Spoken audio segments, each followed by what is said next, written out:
नमस्कार दोस्तों। Money formula, पैसे की समझ और अमीरी का सही रास्ता। एपिसोड 8, बजट क्या है, सैलरी को सही तरीके से मैनेज कैसे करें। आप सभी का स्वागत है हमारी विशेष ज्ञानवर्धक श्रृंखला मनी फार्मूला, पैसे को समझने और सही फैसले लेने की कला। पिछले एपिसोड में हमने सीखा अच्छा कर्ज और बुरा कर्ज में क्या अंतर होता है। हमने समझा कि हर कर्ज बुरा नहीं होता, लेकिन गलत कर्ज, गलत फाइनेंशियल प्लानिंग और बिना सोचे लिए गए फैसले आपकी आर्थिक स्थिति को क्या करते हैं, वीक करते हैं। लेकिन आज हम एक ऐसी चीज के बारे में बात करेंगे जो हर कमाने वाले व्यक्ति के लिए क्या है, बेहद जरूरी है, बजट।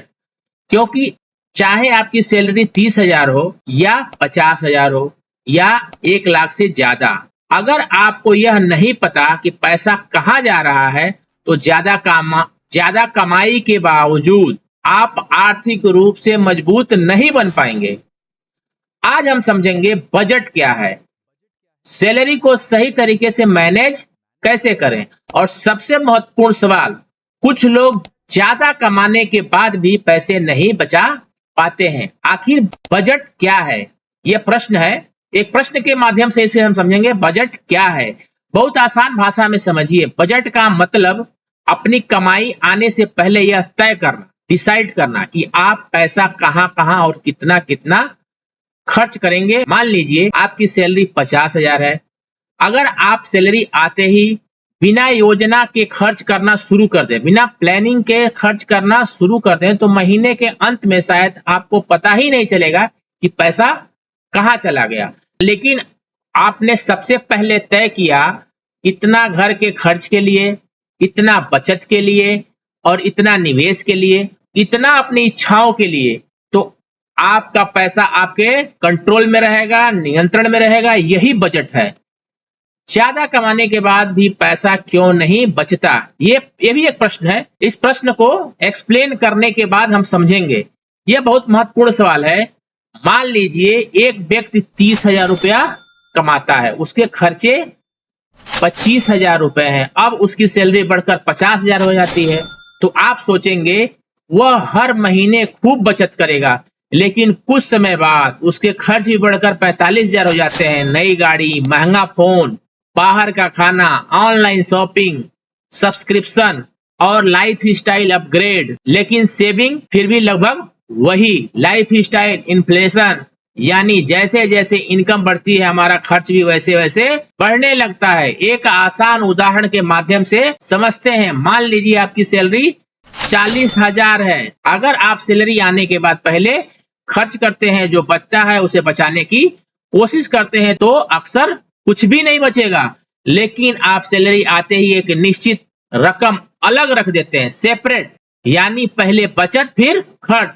यह छोटी सी आदत आपकी फाइनेंशियल लाइफ को बदल सकती है। एक आसान बजट रूल, आप बजट बनाने के लिए एक सरल तरीका अपना सकते हैं।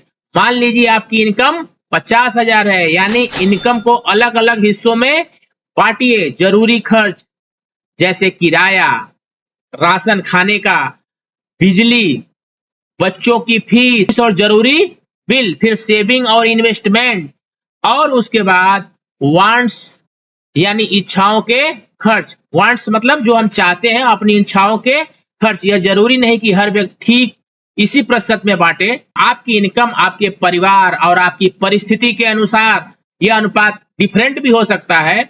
महत्वपूर्ण बात यह है, आपको पता होना चाहिए कि आपका पैसा कहां जा रहा है, आप अपने पैसे को कहां कहां खर्च कर रहे हैं। बजट का सबसे बड़ा फायदा, बिग फायदा है, जो उसके बारे में, बजट का सबसे बड़ा फायदा जो बिग फायदा है, उसके बारे में हम समझने वाले हैं।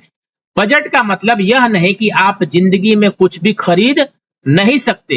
बजट का मतलब है आप अपनी इच्छाओं और जरूरतों के बीच फर्क को समझें। अगर आपको कोई महंगी चीज खरीदनी है, तो बजट आपको यह बताता है कि आप उसे कब खरीद सकते हैं, उसके लिए कितना बचाना होगा। इससे आप बिना जरूरत लोन लेने से भी बच सकते हैं। एक छोटी सी आदत शुरू कीजिए। आज से हर महीने अपनी सैलरी आने के बाद सिर्फ 5 मिनट निकालिए, एक नोटबुक या मोबाइल में लिखिए इनकम कितनी आई, कहां कहां खर्च हुआ, कितना बचा, कितना निवेश किया और सबसे महत्वपूर्ण कौन सा खर्च जरूरी था। अगर आप यह सिर्फ कुछ महीनों तक करते हैं तो आपको अपने खर्च करने की आदतों के बारे में बहुत कुछ पता चल जाएगा।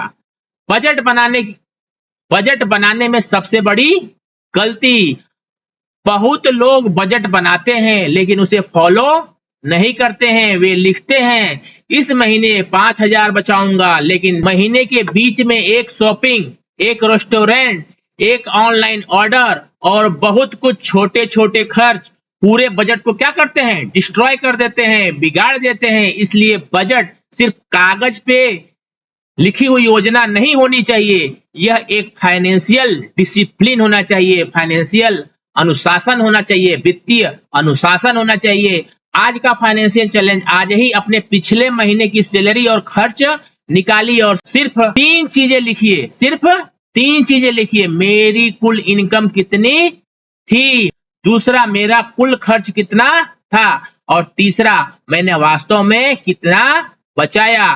फिर अपने आप से क्वेश्चन करिए, अगर मेरी इनकम अगले महीने नहीं बढ़े तो क्या मैं अपने खर्च कम कर सकता हूं? यही सवाल आपको फाइनेंशियल स्ट्रांग बनाने की शुरुआत कर सकता है। इस एपिसोड की सबसे बड़ी सीख दोस्तों, ज्यादा कमाना फाइनेंशियल सक्सेस नहीं है।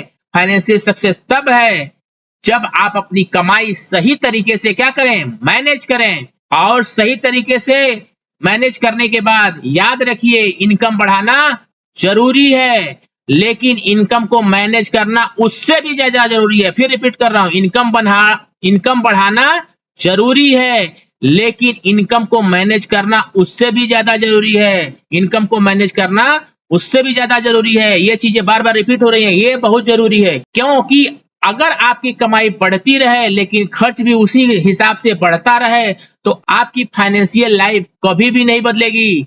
लेकिन अगर इनकम बढ़ने के साथ आपकी सेविंग्स और इन्वेस्टमेंट भी बढ़ती रहे तो धीरे धीरे फाइनेंशियल फ्रीडम की तरफ आप बढ़ सकते हैं। अगर आपको मनी फार्मूला का यह एपिसोड पसंद आया तो वीडियो को लाइक करिए, अपने दोस्तों और परिवार के साथ शेयर करिए। आसान भाषा में फाइनेंशियल एजुकेशन सीखने के लिए हमारे चैनल को सब्सक्राइब करें, बेल आइकन को जरूर दबाएं ताकि अगला एपिसोड आप सबसे पहले देख सकें। अगले एपिसोड में एसेट्स क्या होता है और लायबिलिटी क्या होती है, ये बहुत इंपॉर्टेंट टॉपिक है। एसेट्स और लायबिलिटी, आपके घर की चीजें, आपकी गाड़ी, आपका लोन, आपका इन्वेस्टमेंट, इसमें कौन कौन आपकी जेब, इसमें आपका इन्वेस्टमेंट, इसमें से कौन आपकी जेब में पैसा डाल रहा है और कौन आपकी जेब से पैसा निकाल रहा है, कौन जेब में डाल रहा है और कौन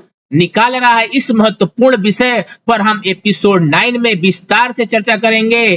तब तक के लिए सीखते रहिए, समझते रहिए और अपने पैसों को सही दिशा में लगाते रहिए।